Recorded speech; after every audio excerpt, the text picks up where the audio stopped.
Morgan, it feels so good to be back. Do you understand? This is the first time we have done something in this studio since March 25th. Wait, is that that date? Yeah, since the OKC game. We are back. Oh, I missed you, studio. Well, I was on a walk yesterday, Morgan. Oh. And a guy stopped me, a Kings fan, and he said that he stopped paying attention the last couple of weeks, and now he sucked back in. I mean, isn't that all of us? I feel like that's all of us now. The Kings have won 3 in a row. They have officially clinched a play-in spot after the Suns got clapped by the Warriors last night. Ooh.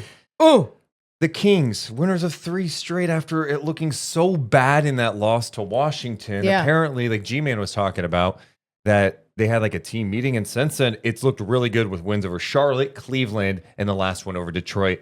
What do you think's been like the biggest difference for the Kings recently? Well, they look like, one, they're playing with pace, right? They're playing fast. Mm-hmm. They're even at the end of games, it feels like they're not just going into, okay, we're up 7, let's slow things down. We've seen that all throughout this year.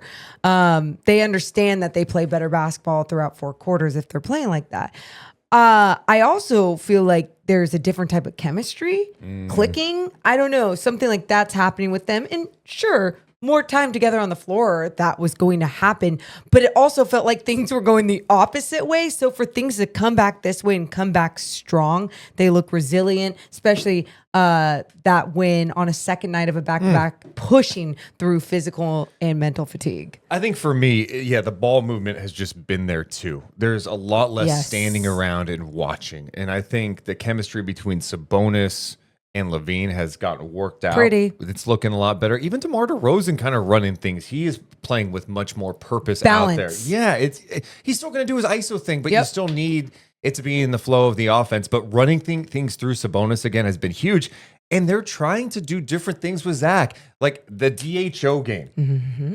They've been doing a lot of that. Now teams take that away. So last game, what did they do? They went high pick and roll over and over again with Levine, which is so hard to guard because of his speed and his shooting ability.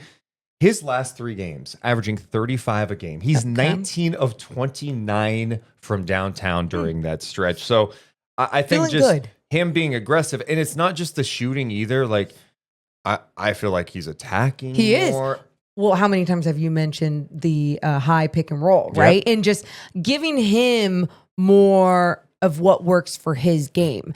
And I think that understanding alone too, because you talk about everything clicking, but you mentioned there was times where like Cade Cunningham would be guarding him and he'd be taking a pick from Domas or even a DHO, and Cade would fight through one way, but Zach wouldn't stop moving. Yep. And the movement alone, even DeMar with his movement, before they give him the ball, sometimes it's like they're getting into an action, defense having to shift left to right, and then DeMar gets to go to work. I appreciate the balance and everyone understanding one another. Yeah, during this 3-game winning streak, by the way, the Kings are number 1 in offensive rating, number 2 in points per game. They're number 3 in 3-point percentage, and number 1 in field goal percentage. Damn. Running things through Sabonis again. It's looked pretty damn good. Malik Monk is out. He left that game against the Pistons with left calf soreness. He's out for this game against Denver tonight. How serious is it? I don't know. We don't know yet, but we do know they signed Terence Davis. So does that mean it's a little more serious? I don't know. Well, that's bad. TD is back from the OG Beam Team squad. I'm so happy for Terence Davis. That year he had in Sacramento, the 22-23 year, like what he brought, the sparks off the bench. Everyone talks about that TNT game he had, which was magical. But, God, he brought some juice, right? Like, he was a fun player to watch for Sacramento. And then they didn't re-sign him. He ends up in the G League. Yep. And last January, he's playing for Rip City, the G League affiliate of the Blazers. He ruptures his Achilles. And it's been like a grind to get back. He was playing in the G League for Wisconsin, and now he gets an opportunity to come back to Sacramento. This guy, he's very emotional.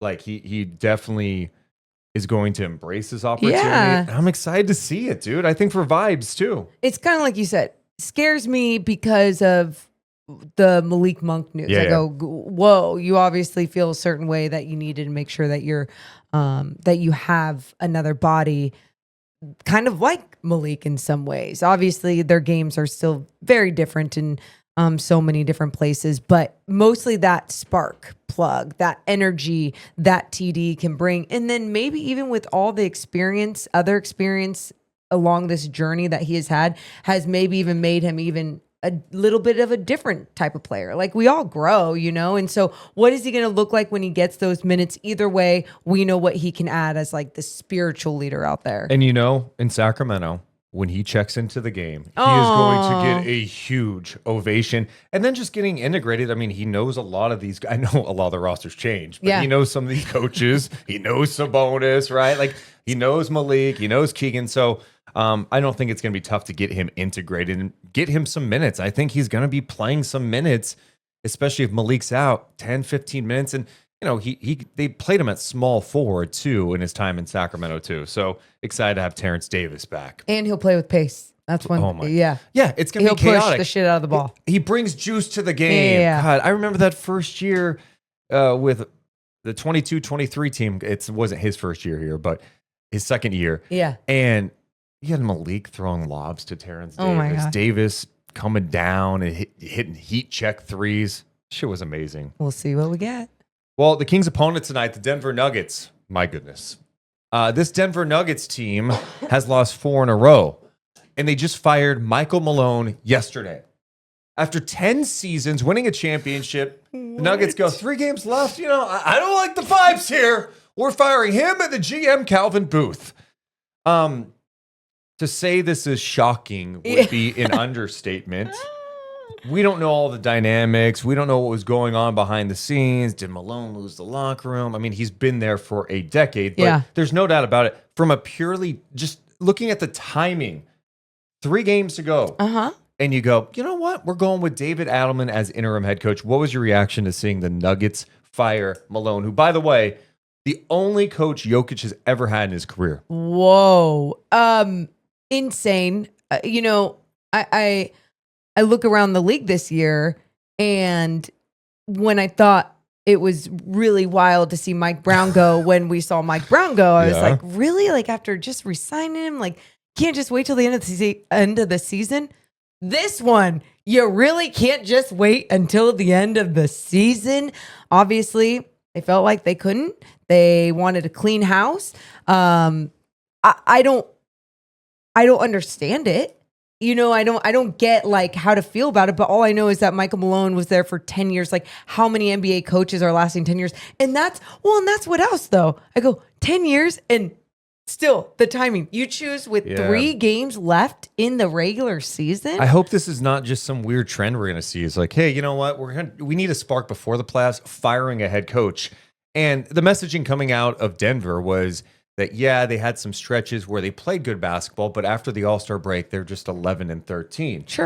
Sure. If you just look at the record on paper, 11-13, or what they've done in their last 14 games, someone was putting in our Discord, 5-9. I go, okay. How many games did Jokic miss? I was going to ask about the health. Yeah. Jokic has missed time. Murray is out. He's been out. Right? He's missed a lot of time. Gordon's missed games this year. Even during that span, Christian Brown's missed games. Michael Porter's missed a couple of games. So it's not like it's been the healthiest bunch. So I don't know how much stock I put into that record post All-Star break. I think it's a weird move. And, on one hand, people go, well, it shows a belief in the players that we believe that these players need a spark and they can get it going again.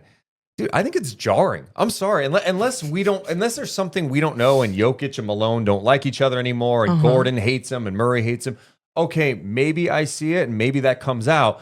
But you have to think about the emotions that come with a firing. Like these are people. It doesn't just like spark them, let's go, unless they absolutely hated Malone. And I don't know that was the case. Yeah. And I mean, look, if it's something else that we don't know, maybe you can get that out of this. But I just look at the respect factor too of this coach being there for so damn long. They've been through everything together. Think about what Jokic has been through with Malone. Everything. Yeah. And I think when you look at this roster, it seems like, a pretty good roster for the most part. I think when you really look at things, it's more of their depth, right? When you just keep going into the bench and you keep so there's other things that are problematic. I just think overall we'll always look at the timing of this and see what it does to this Nuggets team this year. The Nuggets are 47-32.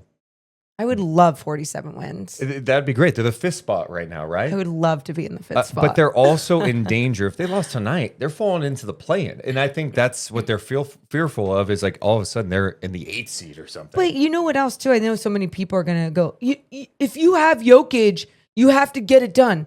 Okay, what about the Suns? You have Katie and Booker. You know what I mean? Like, there's just this is still a team sport, and you still have to have strategy throughout your entire roster as well.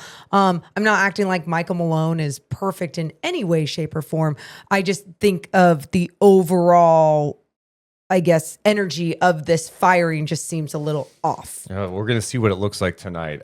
What do you expect from this Nuggets team after a game? Sometimes you go, oh, you get that new coach post-firing boost. Like Sacramento had that under Doug Christie. When Mike Brown got let go, they lost that first game against the Lakers, but then they rattled off 7 in a row. Is this going to spark them? Or I just don't know. David Adelman in Sacramento getting things done. Hey, honestly, kind of a crazy story. It is. Interim head coach is David Adelman, the son of Rick Adelman, who coached Sacramento for 8 seasons, had 8 winning seasons, a ton of success.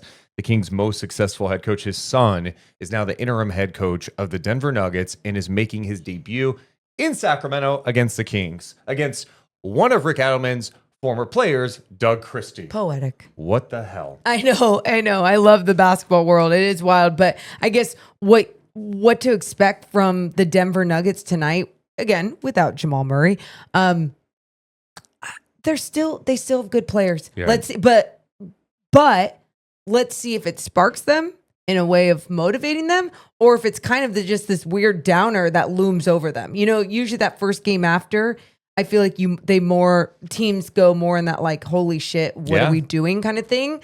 The Kings did that when they fired Mike Brown, and then Doug Christie took over and the Kings took on the Lakers, got their ass clapped, and then they went on that winning streak. You know, so you just don't really know what you're going to get. But what you do know is that this Nuggets team is good, and you know what you need to do against them. You know what you need to do against Jokic. You were even talking about that earlier of just like, how do you bring Jokic out every time, especially with what we've been seeing. The Kings ran so much high pick and roll, especially with Valanciunas and even with Sabonis. They ran their horn set with Lyles and Valanciunas setting screens at like the logo.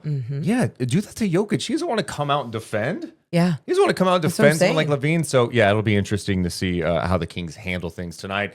Let us know what you're thinking about this game, what you're thinking about Malone's firing, and how are you feeling about the Kings after they've won 3 in a row? Let us know in the comments below. Hit the thumbs up and subscribe.